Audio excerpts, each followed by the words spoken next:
una is yung demand. Kunin mo yung total population ng lugar nyo, city or municipality. Sa Cavite City, 103,000 yung population. Gawin natin yung 100,000 na lang.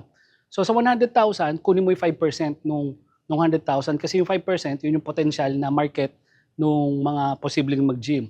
So lalabas doon 5,000. So yung 5,000 na yun, yun yung estimated mo na potential clients na pupunta sa gym.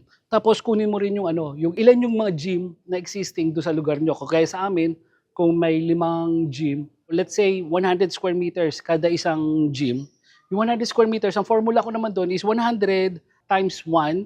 So 100 square meters na yon, kaya nun mag-handle ng 100 tao sa isang buwan. Kung 5 yung gym doon at taga 100 square meters bawat isang gym, ang potential nun is kaya lang niya na mag-accommodate ng 100 katao sa isang gym.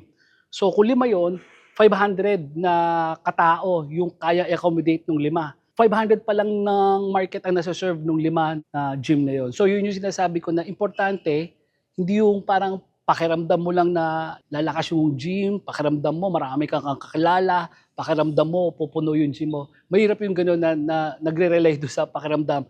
Gumawa tayo ng formula, kahit papaano at least may mapapagbasehan tayo doon sa demand.